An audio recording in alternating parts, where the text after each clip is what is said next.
A'udzubillahi minasyaitonirrajim. Bismillahirrahmanirrahim. Assalamualaikum warahmatullahi ta'ala wabarakatuh. Alhamdulillahilladzi arsala rasulahu bil huda wa dinil haqq liyuzhirahu 'ala ad-dini kulli wa kafa billahi syahida. Asyhadu an la ilaha illallah wahdahu la syarikalah wa asyhadu anna Muhammadan abduhu wa rasuluh la nabiyya ba'dah. Allahumma sholli wa sallim wa barik ala sayyidina Muhammad. Pemirsa TV Tabalong yang dirahmati Allah, bersyukur kita bertemu dalam suasana yang tentu menjadi bagian dari ibadah kita. Kita berharap pertemuan ini bernilai di sisi Allah, karena kita saling mengingatkan tentang kebenaran dan kesabaran. Salawat dan salam untuk Rasulullah. Allahumma salli ala Sayyidina Muhammad beserta seluruh ahli keluarga beliau, para sahabat, para tabi'in, wa tabi'un tabi'in ila akhir zaman. Pemirsa, hingga hari ini kita sama-sama mengetahui bahwa COVID-19 belum tuntas, belum sirna. Memang upaya kita terbilang sudah maksimal karena hampir setahun kita bergumul dengan virus ini sambil berusaha untuk menghindarinya. Bahkan bagaimana kita berupaya menyelamatkan jiwa-jiwa anak bangsa kita, bahkan manusia seluruh jagat raya ini. Tapi kita berpasrah kepada Allah, sambil tentu sebelumnya berusaha semoga Allah memutus COVID ini dari kehidupan kita, kemudian sirna, lalu akhirnya kita bisa kembali hidup sebagaimana biasa. Maka karena itu, untuk memposisikan diri sebagaimana apa yang dikehendaki oleh Allah, tentu kita harus memahami fakta musibah ini. Lebih-lebih saat ini kita banyak mengalami ujian, ya longsor, ya banjir, ya gempa bumi. Na'udzubillahi min dzalik. Tidak putus-putusnya musibah melanda kehidupan kita. Tentu ini tidak sia-sia sebenarnya. Meskipun kita harus berkorban, tidak saja harta, bahkan nyawa. Tapi untuk kehidupan kita, ke depannya kita harus mengambil hikmah-hikmah yang tersebar dari berbagai macam peristiwa itu sendiri. Islam sebagai agama yang menjadi wadah kita untuk memahami kehidupan ini, dia sudah memberikan solusinya. Tinggal kita saja yang kemudian bisa atau tidak memahaminya. Nah, karena itu di dalam surah Al-Baqarah ayat 155, Allah Subhanahu wa ta'ala berfirman, "Walanabluwannakum bisyai'im minal khawfi wal ju' wa naqsi minal amwal wal anfus was samarat wa basyiris sabirin." Sungguh, kata Allah, kami akan uji kalian. Jadi kita ini sudah dinyatakan Allah dalam hidup di dunia ini diuji. Ujian itu terkait dengan sesuatu yang bisa saja kemudian membuat kita takut. Minal khawf, takut. Takut gempa bumi, takut dilanda banjir berkepanjangan. Takut kita menjadi orang yang bisa saja kemudian miskin.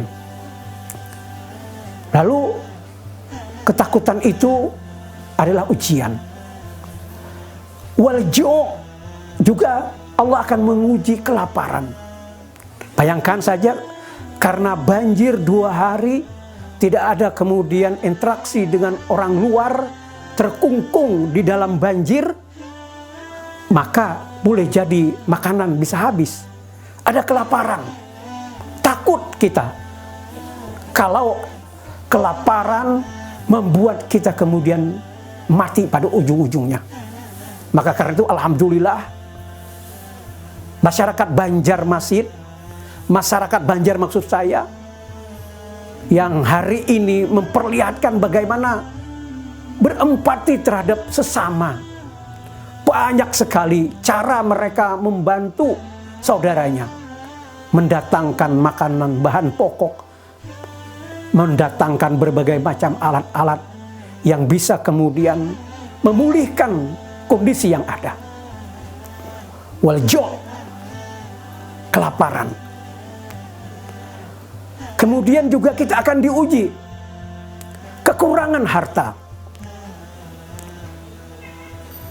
Walanabluwannakum bisyai'im minal khawfi wal ju' wa naqsim minal amwal wal anfus was samarat. Kekurangan harta benda.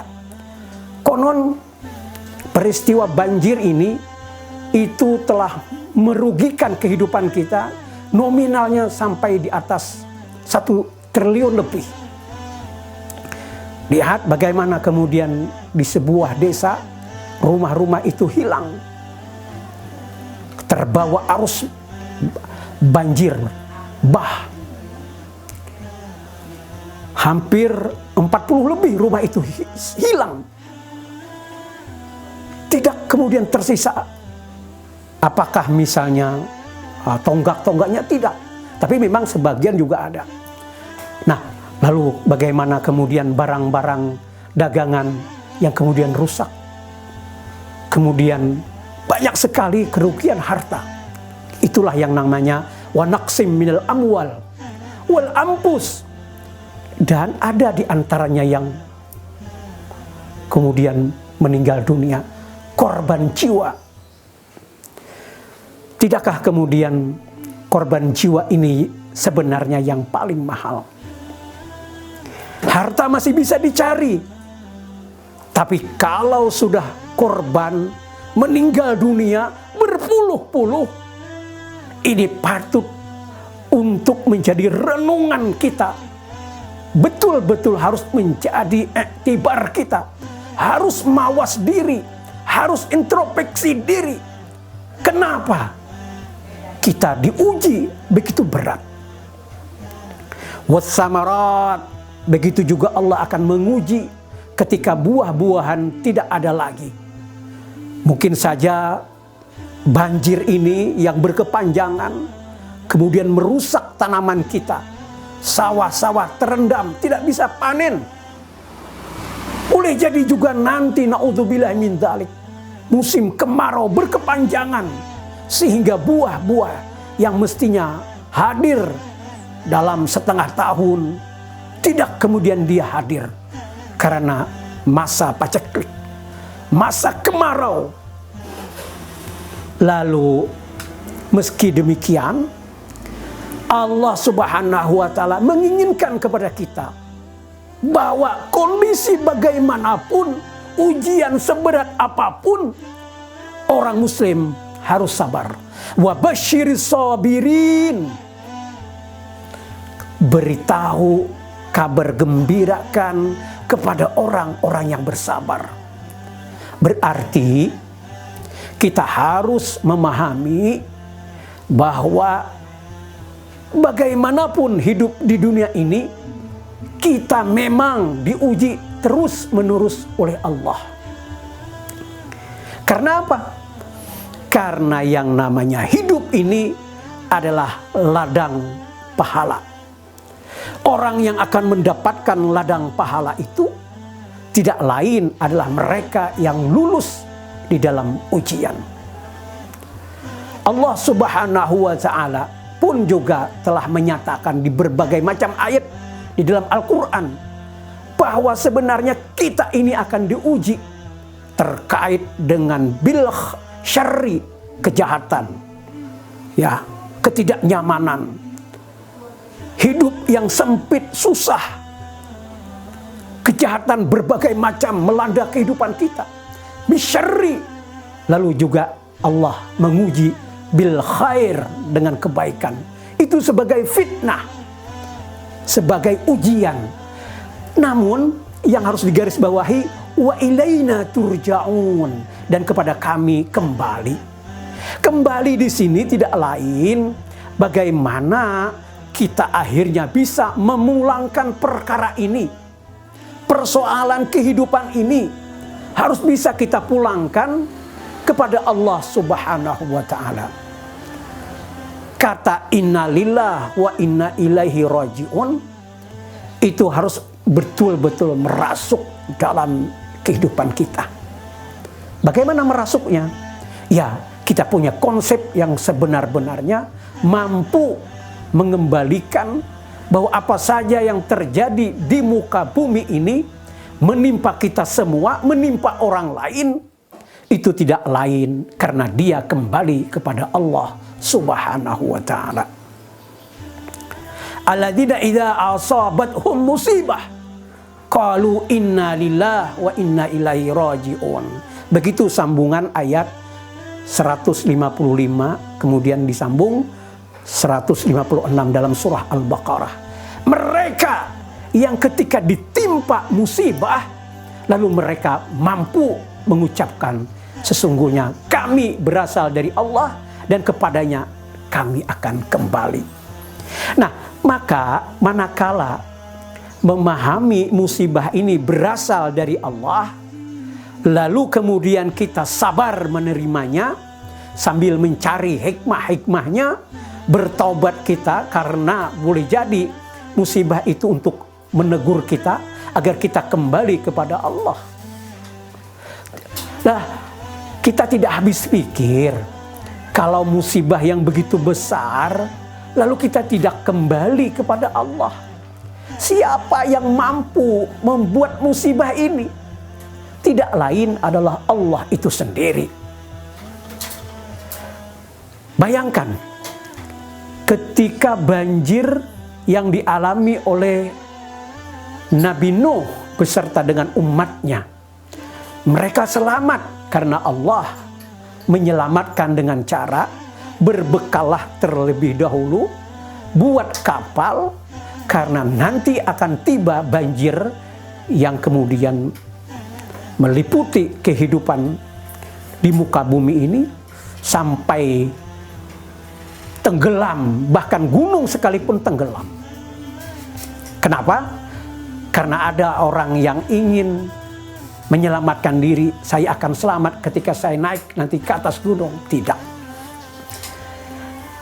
Itu dulu. Kenapa? Ya karena mereka ingkar, tidak meyakini bahwa Nabi Nuh itu adalah Rasul yang diutus oleh Allah untuk mengingatkan kepada kaumnya bahwa ada Tuhan yang harus disembah, yakni Allah Rabbul Alamin. Nah, saudaraku semuanya yang dirahmati Allah, kembali kepada Allah ini tidak lain bagaimana ketika kita mendapat musibah ini kita bisa bersabar. Nah, bersabar ini tentu tidak kemudian menyalahkan siapa-siapa, tidak juga kemudian mencela, tidak juga kemudian bahkan menyalahkan Allah. Tidak. Bersabar itu menerima apa yang terjadi, seraya berintrospeksi diri, bermuhasabah bahwa ini adalah kejadian yang bisa membuat kita harus kembali kepadanya.